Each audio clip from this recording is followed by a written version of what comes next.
Bismillahirrahmanirrahim. Assalamualaikum warahmatullahi wabarakatuh. Alhamdulillah.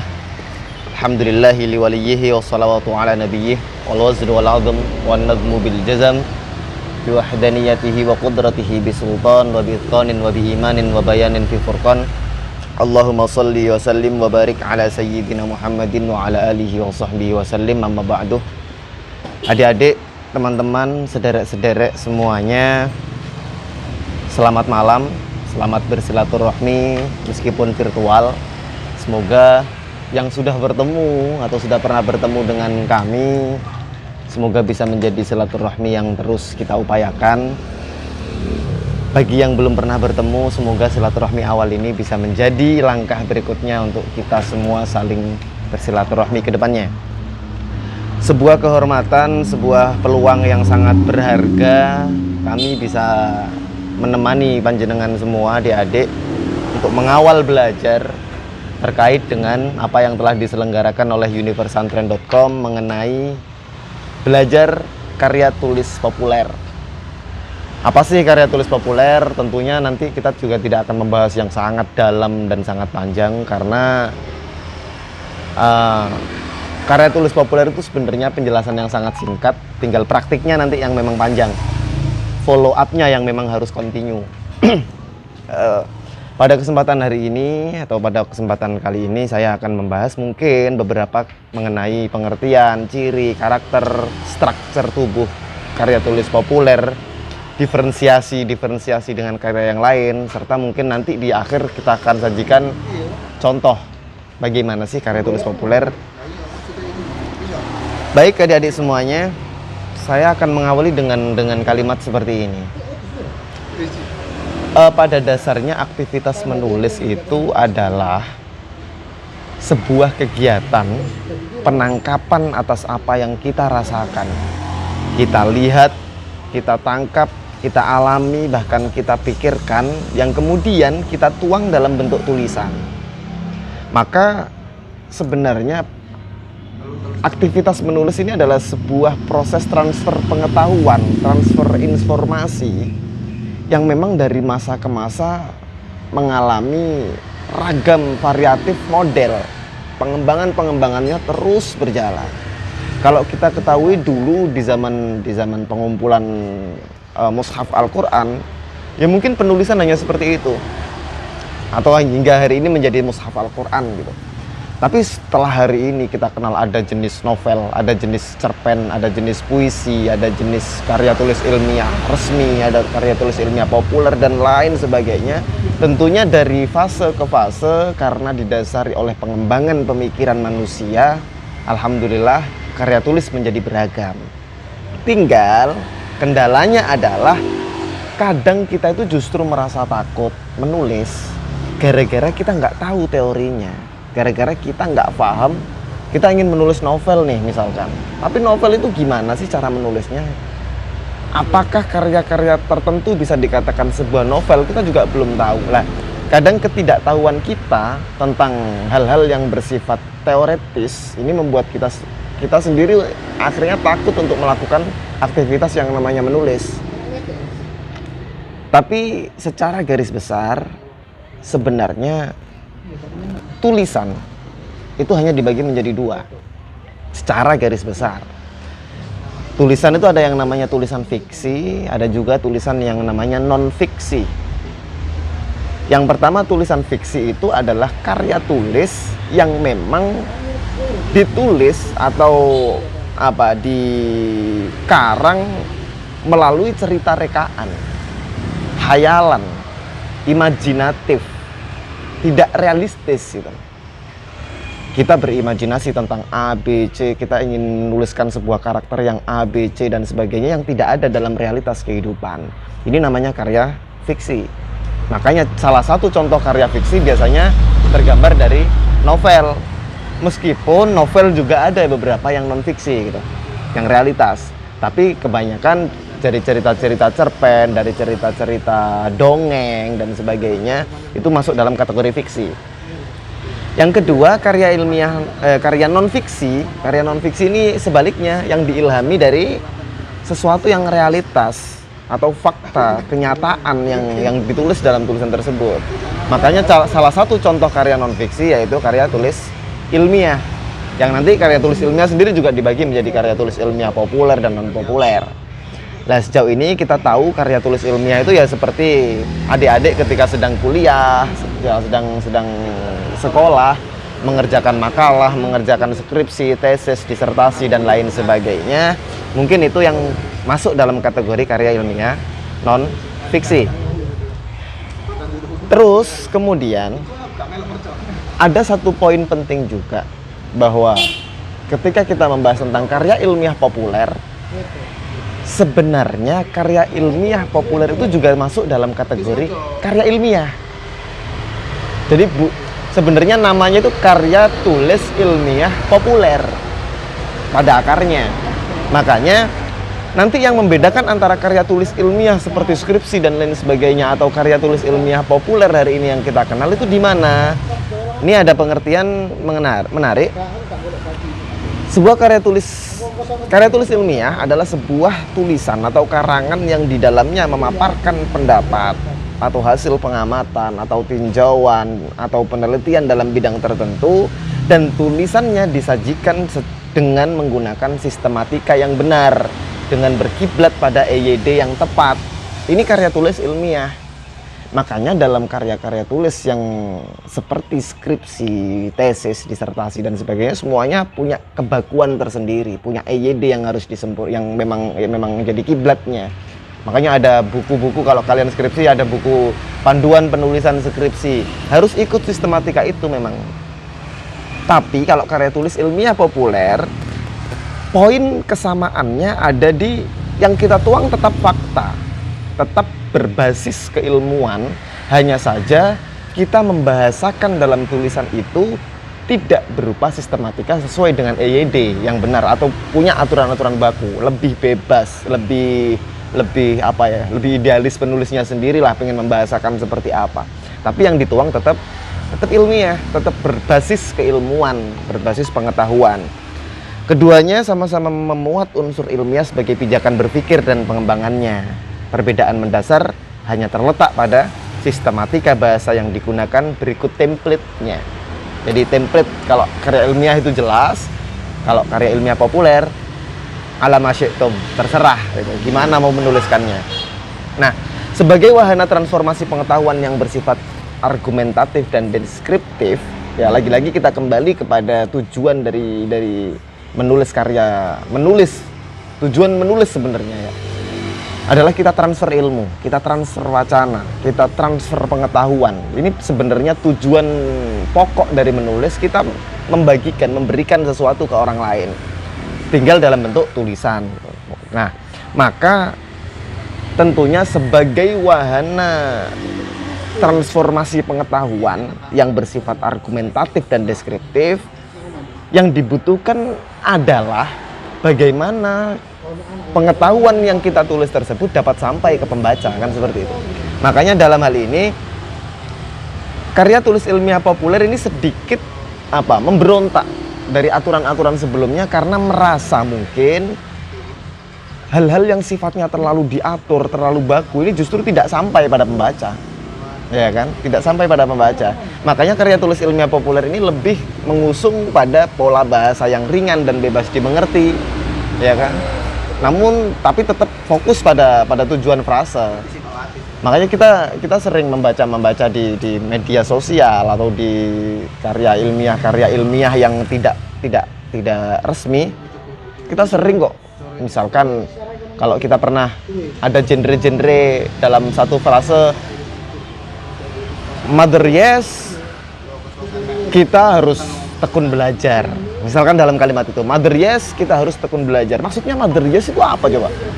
Mother itu mbok, mama, mbok, yes itu ya. Jadi ingin mengutarakan kata mbok ya kita itu harus rajin belajar. Itu biasanya malah justru ditulis mbok yes, mother yes, kita harus rajin belajar. Itu sah dalam karya ilmiah populer gitu. Boleh, asal sampai pada pembaca. Justru itu mengusung genre-genre komedi yang mungkin di benak pembaca akan lebih ngena. Daripada oleh karena itu kita sebagai akademisi harus meluangkan beberapa waktu kita di sepanjang hari untuk menuntaskan literatur ilmiah dan lain sebagainya, itu akan lebih menjemukan, kaku dalam otak kita. Itu mungkin di antara perbedaan antara populer dan ilmiah. Nah, kemudian pengembangan antar paragraf dapat memainkan berbagai jenis gaya. Lebih bebas kalau karya populer. Kalau yang saya contohkan tadi, Mother Yes itu mungkin lebih masuk ke genre komedi. Ada lagi yang lebih saintifik lah, lebih berbasis keilmuan, pengetahuan yang saintis. Misalkan kita menggunakan bahasa-bahasa yang sebenarnya juga nggak begitu serius, tapi kita tuang dengan bahasa yang serius. Jadi karya ilmiah populer secara hermeneutik makna, apabila ditinjau dari proses dramaturgi suatu bahasa, nah itu kan kayak ilmiah betul gitu. Padahal sebenarnya ini hanya model penuangan saja, sebenarnya nggak masalah gitu. Ini juga menjadi tidak cocok ketika ditulis di karya ilmiah gitu. Ada lagi yang bersifat puitik dan lain sebagainya. Nanti kita contohkan satu persatu lah. Literatur non formal bahkan formal juga boleh dituang dalam karya ilmiah populer. Nah, tapi fakta yang diangkat harus objektif gitu. Kita memilih topik yang akan kita angkat dalam karya ilmiah populer juga harus objektif, harus berdasarkan pengetahuan yang memang diakui. Nggak bisa kita memunculkan sebuah karya populer tapi basisnya sudah langsung berangkat dari sudut pandang pribadi. Menurut saya, kalau menurut saya ini subjektif. Basis dari populer sendiri itu harus berdasar pada sesuatu yang memang keilmuan dan itu diakui secara umum kebenarannya. Baru nanti penalaran dan pengembangannya silahkan menggunakan sudut pandang pribadi, itu boleh. Pengembangannya kita bisa menggunakan literatur lain untuk mengkritisi atau bahkan menegaskan dan lain sebagainya, boleh. Tapi pokok topik yang harus diangkat harus berdasarkan hal-hal yang objektif ya. Makanya dalam topik pembelajaran kali ini, bagaimana sih mengambil topik dari redaksi Kitab Kuning, ya kan? Karena Kitab Kuning sendiri kita akui sebagai santri, hal-hal yang mazmun dalam Kitab Kuning ini kebenarannya sudah valid. Makanya ketika kita mengambil sesuatu yang objektif dari Kitab Kuning, boleh Kitab Kuning itu masih kita kritisi dengan sudut pandang yang lain, dengan teori yang lain, dengan pendekatan yang lain, silahkan boleh. Tapi berangkatnya dari satu pokok yang benar-benar memang sudah umum kebenarannya, sudah diakui, bahkan sudah lahir dari pemikiran sebelum kita hari ini gitu. Nah, kemudian selanjutnya dijiwai kebenaran. Maksudnya dijiwai kebenaran apa? Ya memang kita menulis itu harus benar-benar punya ruh, kita menyampaikan kebenaran, jangan provokatif, jangan merusak, jangan propaganda, dan harus mengandung unsur kemaslahatan. Kita menyampaikan sesuatu yang benar, kita menyampaikan sesuatu untuk tujuan kemaslahatan umum. Jangan kok saya ingin mengacaukan dunia opini hari ini, saya bikin hoax ini biar nanti dipercaya masyarakat. Ya secara tujuan ini bukan bagian dari tujuan dakwah lewat menulis lah ya. Nah, yang terakhir, karya ilmiah populer itu harusnya lebih banyak mengulas sudut pandang yang itu dari kita sendiri. Jangan mengulang fakta. Jadi katakan hal yang objektif tadi, redaksi objektif yang kita angkat tadi adalah hal yang sudah diakui kebenarannya atau hal yang sudah menjadi bahan pemikiran pemikir kita sebelum kita. Jangan diulang, tapi bagaimana kita menyorot kalimat itu dari sudut pandang yang lain untuk menghasilkan satu keilmuan baru, menghasilkan satu resensi baru, satu sudut pandang baru yang bisa dinikmati dan bisa lebih luas pemikiran orang-orang. Jadi untuk memaknai teks ini ternyata kalau ditinjau dari pendekatan ini dan dikritisi dari pihak ini akan menjadikan satu kesimpulan baru yang seperti ini, dan ini juga maslahat. Nah gitu loh. Sebenarnya lebih ke situ, perang tempur tulisannya itu ada di situ. Ada beberapa peristilahan yang kita ambil sengaja dari beberapa dosen. Yang pertama ada ini. Karya ilmiah populer adalah tulisan yang dibuat untuk menghubungkan ilmu dan orang awam. Selama ini tulisan ilmiah seperti dalam jurnal ditulis untuk kalangan elit saja. Padahal sejatinya tulisan ilmiah harus memberikan kemaslahatan untuk banyak orang. Bila hanya dimengerti oleh kalangan tertentu saja, maka tujuan tersebut tentu tidak akan tercapai. Ini seperti yang saya katakan tadi, bahwa menulis itu untuk transfer wacana dari penjebatan orang yang punya ilmu dan orang-orang yang belum mengetahuinya. Ketika kita mempersempit ruang bahasan untuk dimengerti orang lain, berarti tujuan dari tulisan itu tidak akan sampai dengan sempurna. Tulisan karya populer mungkin dimaksudkan lebih menyentuh pada orang-orang awam agar tidak hanya tersentuh pada kaum-kaum elit akademisi, ya. Ada lagi pendapat dari Imron, tulisan yang memberi wacana atas persoalan sosial dengan bahasa yang sederhana dan komunikatif. Alhasil, tulisan tersebut tidak hanya dibaca oleh kalangan akademisi saja, tapi juga bisa dinikmati oleh masyarakat umum.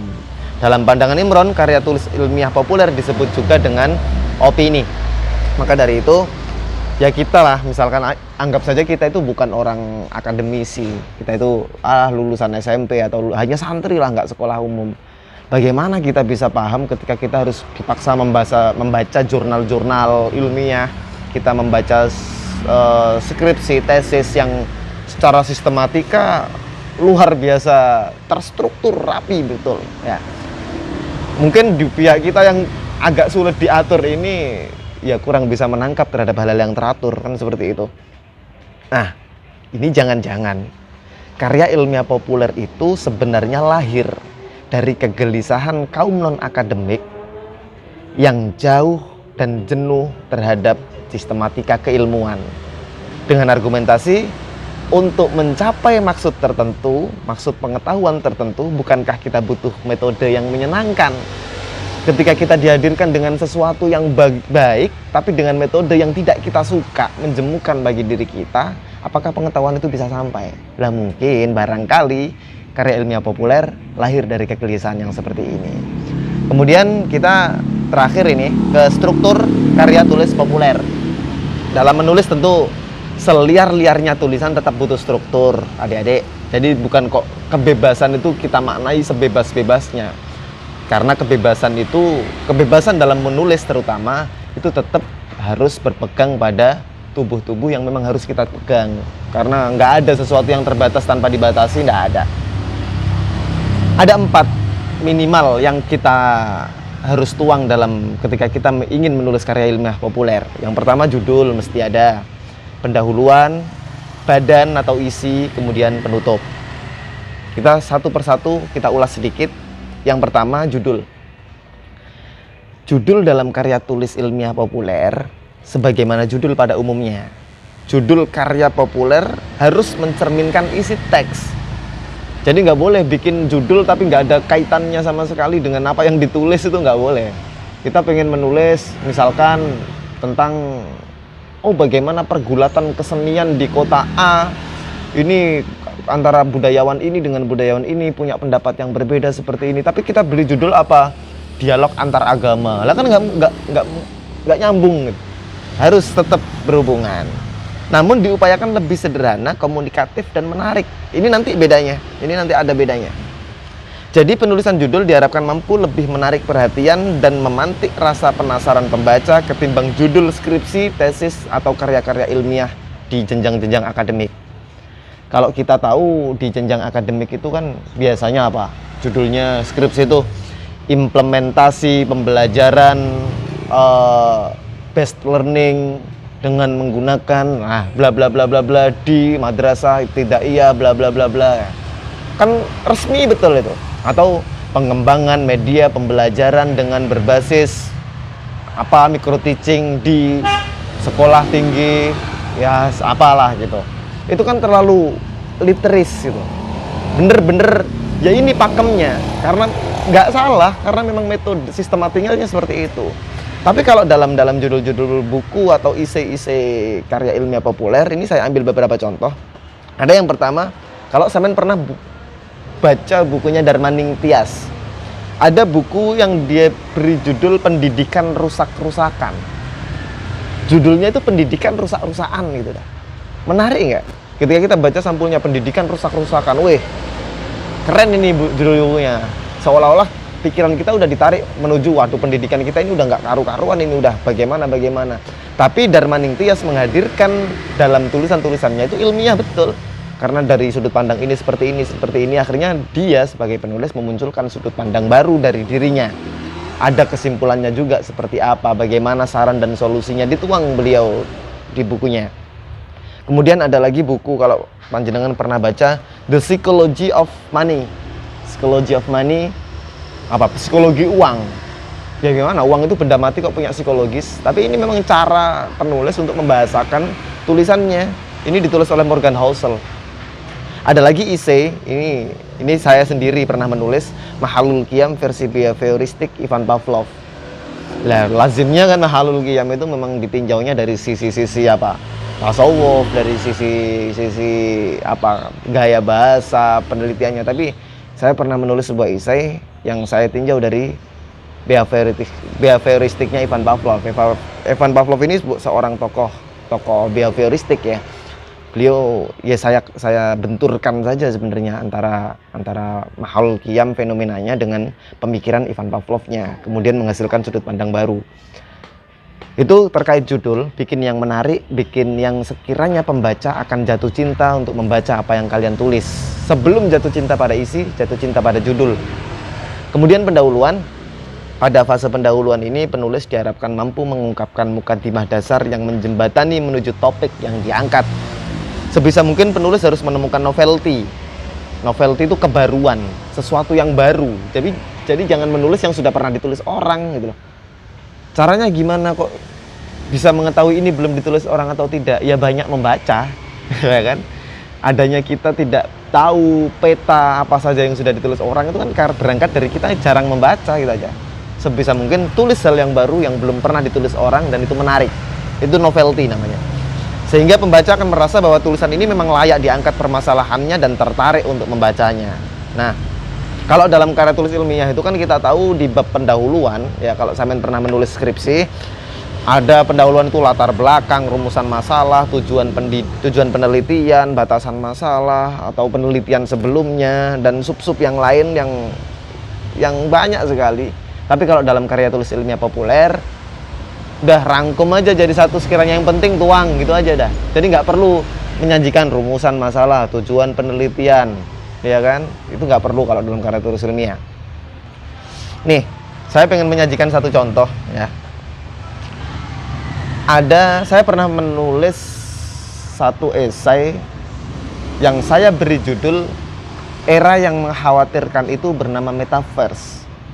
Era yang mengkhawatirkan itu bernama Metaverse. Ini saya tulis baru-baru tahun ini, tahun 2022 kemarin. Saya beritahu contohnya ya. Kita semua menyadari bahwa lajunya kehidupan ini senyampang dengan waktu, kecepatannya melebihi kecepatan pertumbuhan usia kita bersama. Betapa tidak, beberapa tahun terakhir peradaban dunia kita telah menginjak fase digital, era elektronikal, di mana segala sesuatu seperti semakin susah dan sukar jika kita tidak mengimbanginya dengan pengetahuan-pengetahuan dan serba-serbi praktik konvensional. Orang-orang tua yang kini usianya sudah sekitar 50 tahunan lebih, meskipun tidak semua, tapi hampir rata-rata mereka gagap jika dihadapkan dengan peradaban yang namanya teknologi. Keterampilan dan kelincahan dalam berselancar di jagat media maya nyata kalah telak dengan cucu-cucu mereka sendiri. Maka wajar jika dalam berbagai penerimaan informasi dan segala formulasi, generasi-generasi muda hari ini lebih tanggap menjangkau daripada ayah dan ibunya sendiri. Ini mukadimah, pendahuluan yang saya tulis, meskipun ada beberapa paragraf lagi berikutnya. Tapi ada satu hal yang ingin saya jelaskan. Ada beberapa jenis yang saya tulis di sini. Yang pertama mungkin itu saya garis bawahi ada menginjak fase digital, era elektronikal. Ini kalau dalam bahasa Arab kita kenal dengan penggunaan qafiyah yang bagus. Al dan al. Ini bahasanya puitik betul. Ada akhiran yang sama. Kemudian ada serba-serbi. Serba-serbi ini bahasa ndak baku dah. Nggak ada sampean cari serba-serbi apa. Ini bahasa-bahasa yang muncul dalam keseharian saja. Kemudian itu ada dihadapkan dengan peradaban teknologi, telak dengan cucu-cucu mereka sendiri, informasi dan segala formulasi, dan pada ayah dan ibunya sendiri. Ini saya gunakan akhiran-akhiran i supaya sistematika bahasanya lebih terlihat puitis dan baik. Gitu aja. Jadi bebas saja. Esai ini sebenarnya membincang seputar rawannya hilangnya kasih sayang kelak ketika era metaverse telah datang. Ya, era metaverse itu ya era yang serba digital, yang serba luar biasa besok akan datang ini.